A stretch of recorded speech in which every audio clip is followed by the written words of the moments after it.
বিসমিল্লাহির রহমানির রহিম। প্রিয় শিক্ষার্থীরা, তোমরা কেমন আছো? আশা করি আল্লাহর রহমতে সকলে ভালো আছো। তোমরা অবগত আছো যে নবম দশম শ্রেণীর একটি হিসাব বিজ্ঞান কোর্স চলমান। আজকে আমরা আলোচনা করব নবম দশম শ্রেণীর পাঠ্য বইয়ের 16 পৃষ্ঠার একটি কাজ আছে। এই কাজটি নিয়ে আলোচনা করব লেনদেন সমীকরণ, আধুনিক নিয়মে লেনদেন সমীকরণ। পয়লা মার্চ আছে 20,000 টাকা মূলধন স্বরূপ বিনিয়োগ করা হলো। দুটি কথা মনে রাখতে পারি আমরা জাবেদা করার সময়, যেটা আমার কাছে আসবে ওইটা ডেবিট, আমার কাছ থেকে যেটা চলে যাবে ওইটা ক্রেডিট। যখন আমরা হিসাব করব তখন মনে করতে হবে হিসাবটা আমি পরিচালনা করি, আমি পরিচালক। মালিক আরেকজন ব্যক্তি আছে। প্রথমে মালিক আমার টাকা দিচ্ছে 20,000 টাকা, আমি কি পেয়েছি? টাকা পেয়েছি। আমি যেটা পেয়েছি ওটা ডেবিট, তাহলে নগদান হিসাব ডেবিট। আর এটা হলো মালিক দিচ্ছে, যেহেতু মালিক যদি কোনো কিছু দেয় এটা মূলধন হিসাবে গণ্য হয়, তাহলে মূলধন হিসাব ক্রেডিট। নগদান হিসাব ডেবিট, নগদান হিসাব ডেবিট, মূলধন হিসাব ক্রেডিট, মূলধন হিসাব ক্রেডিট। টাকা হলো আছে 20,000 টাকা, ডেবিট সোজা লেখো 20,000, ক্রেডিট সোজা লেখো 20,000। নগদ ডেবিট আছে, তার জন্য এ বৃদ্ধি, সম্পদ। সম্পদ ডেবিট হলে সবসময় এ বৃদ্ধি আর ও ই বৃদ্ধি, অনার্স ইকুইটি। জাবেদা ছিল কি? নগদান হিসাব ডেবিট, মূলধন হিসাব ক্রেডিট। তার জন্য নগদান হিসাব ডেবিট 20,000 টাকা, 20,000 টাকা। মার্চ 3 আছে, মার্চ মাসের দোকান ভাড়া পরিশোধ। আমার কাছে দোকানের মালিক এসেছে, আইসা বলে যে স্যার আমার ভাড়াটা দেন। আমার কাছে কি এসেছে? ভাড়া। তার জন্য ভাড়া হিসাব ডেবিট, আর আমার দাঁড়িতে কি গেছে? নগদ টাকা গেছে, নগদান হিসাব ক্রেডিট। ভাড়া হিসাব খরচ হইলেই খরচ ডেবিট হয়, খরচ হলে ভাড়া হইল খরচ, তার জন্য ভাড়া হয়েছে ডেবিট। মার্চ 3 ভাড়া হিসাব ডেবিট, ভাড়া হিসাব ডেবিট, নগদান হিসাব ক্রেডিট, নগদান হিসাব ক্রেডিট, নগদান হিসাব ক্রেডিট। ডেবিট সোজা লেখো 5,000, ক্রেডিট সোজা লেখো 5,000। খরচ হইলে এই হ্রাস, খরচ খরচ হইলে সবসময় এই হ্রাস, এ হ্রাস। নগদ ক্রেডিট হলে সবসময় এ হ্রাস, নগদ ক্রেডিট হলে সবসময় এ হ্রাস। যাবে হলো ভাড়া হিসাব ডেবিট, নগদান হিসাব ক্রেডিট। ভাড়া হলো খরচ, খরচ হইলে ই হ্রাস, আর নগদান হলো সম্পদ, সম্পদ যদি ক্রেডিট হয় এ হ্রাস পায়। সম্পদ ক্রেডিট হচ্ছে তার জন্য এ হ্রাস, আর সম্পদ যদি ডেবিট হয় এ বৃদ্ধি। 9 তারিখ আছে, নগদে সেলাই মেশিন ক্রয় করা হলো 15,000 টাকা। সেলাই মেশিন, সেলাই মেশিন হলো সম্পদ আমার, সম্পদ। সম্পদ ডেবিট হইলে সম্পদ আসলে আমার কাছে যেটা আসবে ওটা ডেবিট, তার জন্য সেলাই মেশিন হিসাব ডেবিট। আর আমার কাছ থেকে কি গেছে? নগদ টাকা গেছে, নগদান হিসাব ক্রেডিট। মার্চ 9 সেলাই মেশিন হিসাব ডেবিট, সেলাই মেশিন হিসাব ডেবিট, নগদান হিসাব ক্রেডিট, নগদান হিসাব ক্রেডিট। 15,000 টাকা, ডেবিটে লেখো 15,000 টাকা, ক্রেডিট সোজা লেখো 15,000 টাকা। সেলাই মেশিন হলো সম্পদ, সম্পদ ডেবিট হলেই এ বৃদ্ধি পাইবে, আর সম্পদ নগদ হলো সম্পদ, সম্পদ ক্রেডিট হলে তার জন্য এ হ্রাস, এ বৃদ্ধি এ হ্রাস, এ বৃদ্ধি এ হ্রাস,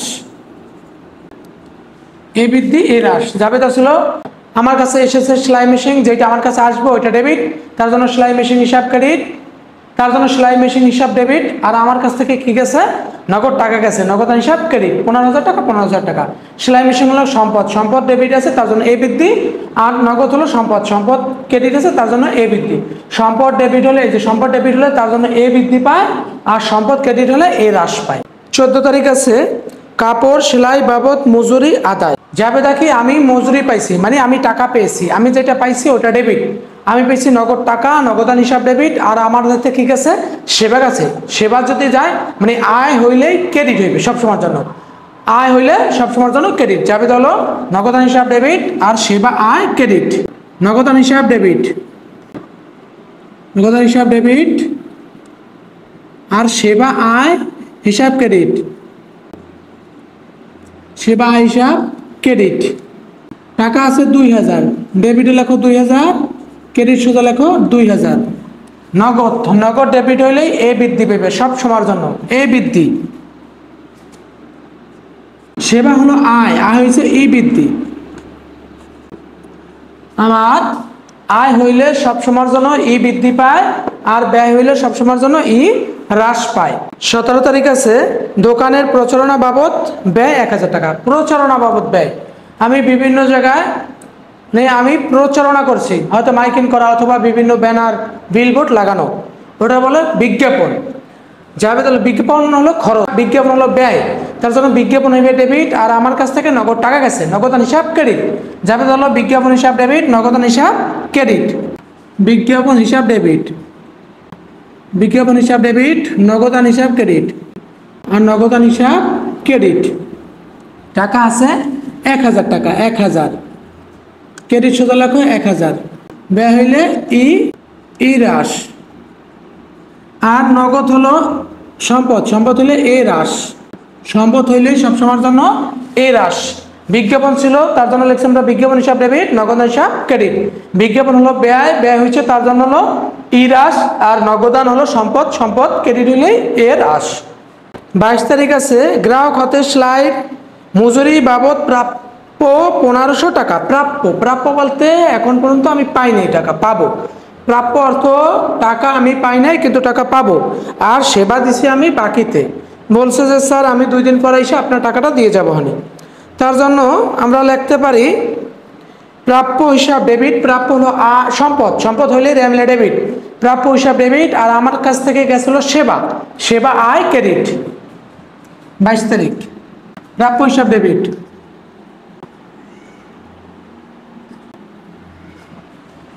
প্রাপ্য হিসাব ডেবিট,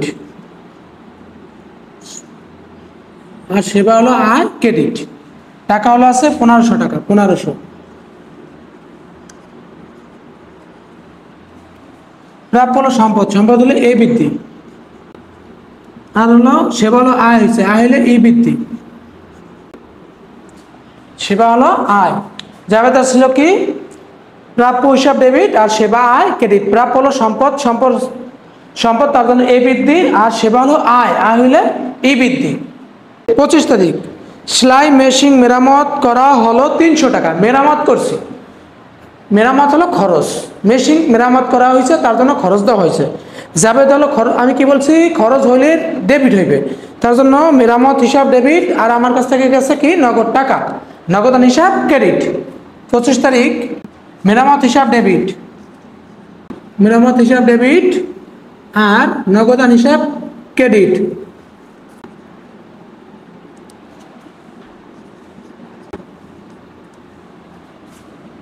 টাকা আছে 300 টাকা, ডেবিটে 300 টাকা, ক্রেডিটে 300 টাকা। মেরামত হলো ব্যয়, ব্যয় হওয়ার কারণে ই হ্রাস, ই হ্রাস, আর নগদ হলো সম্পদ, সম্পদ এ হ্রাস। জাবেদা ছিল মেরামত হিসাব ডেবিট, নগদান হিসাব ক্রেডিট। মেরামত হলো খরচ, খরচ হইলে ই হ্রাস, আর নগদ হলো সম্পদ, সম্পদ হওয়ার কারণে এ হ্রাস। 30 তারিখ আছে 22 তারিখের বিলের অর্থ আদায়। 22 তারিখ আমি সেবা দিছিলাম, 22 তারিখ কি দিছিলাম সেবা দিছিলাম ধারে, তার জন্য আমি লিখছি প্রাপ্য হিসাব ডেবিট, সেবায় ক্রেডিট। ওই লোকটা আমাকে টাকা দিয়ে দিছে, সেবা দিছিলাম কয় টাকার 1500 টাকার, এখন আমার 1200 টাকা দিয়ে দিছে। তা আমি 1200 টাকা দিয়ে দিলে আমি কি পাইছি নগদ টাকা পাইছি, তার জন্য নগদান হিসাব ডেবিট, আর আমি টাকা পাইছি কার কাছ থেকে প্রাপ্য হিসাব থেকে, প্রাপ্য হিসাব ক্রেডিট। নগদান হিসাব ডেবিট, প্রাপ্য হিসাব ক্রেডিট। 30 তারিখ নগদান হিসাব ডেবিট, আর প্রাপ্য হিসাব ক্রেডিট, প্রাপ্য হিসাব ক্রেডিট। টাকা আছে 1200, ক্রেডিট লেখো 1200। প্রাপ্য নগদ হলো সম্পদ, সম্পদ তার জন্য এ বৃদ্ধি, প্রাপ্য হলো সম্পদ এ হ্রাস। টাকা যাবে হলো নগদান হিসাব ডেবিট, আর প্রাপ্য হিসাব ক্রেডিট। 1200 টাকা 1200 টাকা, এ বৃদ্ধি, নগদ হলো সম্পদ এ বৃদ্ধি, আর হলো প্রাপ্য হলো সম্পদ এ হ্রাস। দেখো প্রথমে ছিল 20,000 টাকা মূলধন হিসাবে বিনিয়োগ করা হলো, যাবে কি নগদান হিসাব ডেবিট, মূলধন হিসাব ক্রেডিট, নগদান হিসাব ডেবিট, মূলধন হিসাব ক্রেডিট। 3 তারিখ ছিল ভাড়া পরিশোধ, ভাড়া পরিশোধ ছিল 5000 টাকা, যাবে হলো ভাড়া হিসাব ডেবিট, নগদান হিসাব ক্রেডিট। ভাড়া হলো ব্যয়, তার জন্য ই হ্রাস, আর হলো নগদ হলো সম্পদ, সম্পদ হলো এ হ্রাস।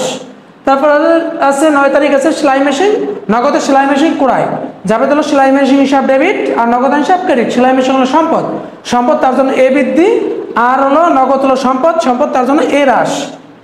14 তারিখ ছিল নগদে সেবা দেওয়া হলো 2000 টাকা, নগদ টাকা পাইছি আমরা, সেবা দিলে নগদ হিসাব ডেবিট, আর সেবা আয় ক্রেডিট। নগদ হলো সম্পদ, তার জন্য এই বৃদ্ধি, আর সেবা হলো আয়, আয় হচ্ছে এই বৃদ্ধি। 17 তারিখ ছিল প্রচারণা বাবদ পরিশোধ 1000 টাকা, যাবে তাকে বিজ্ঞাপন হিসাব প্রচারণা আর বিজ্ঞাপন একই কথা, বিজ্ঞাপন হিসাব ডেবিট, নগদ হিসাব ক্রেডিট, ই রাশ এ রাশ। 22 তারিখ ছিল ধারের সেবা দেওয়া হয়েছে 1500 টাকা, প্রাপ্য হিসাব ডেবিট, আমি টাকা পাবো এখন পর্যন্ত, আর আমাকে এখন পর্যন্ত টাকা দেয় নাই, আর সেবা আয় ক্রেডিট। সে প্রাপ্য হলো সম্পদ এ বৃদ্ধি, আর সেবা হলো আয় ই বৃদ্ধি। 25 তারিখ আছে মেরামত, যাবে তাহলে মেরামত হিসাব ডেবিট, নগদ হিসাব ক্রেডিট। মেরামত হলো খরচ, সেলাই মেশিন মেরামত করছিল, তার জন্য মেরামত হলো খরচ, খরচ হলো ই রাশ, আর হলো নগদ এ রাশ। 30 তারিখ আছে 22 তারিখের বিলের অর্থ আদায়, যাবে তাহলে আমি টাকা পাইছি, নগদ হিসাব ডেবিট, আর প্রাপ্য হিসাব ক্রেডিট। এই হলো আমার 16 পৃষ্ঠার আধুনিক নিয়মে লেনদেনের সমীকরণ অঙ্ক। আশা করি তোমরা অঙ্কটা বারবার করবা, তাহলে এই ধরনের অঙ্ক কোনো সমস্যা হবে না।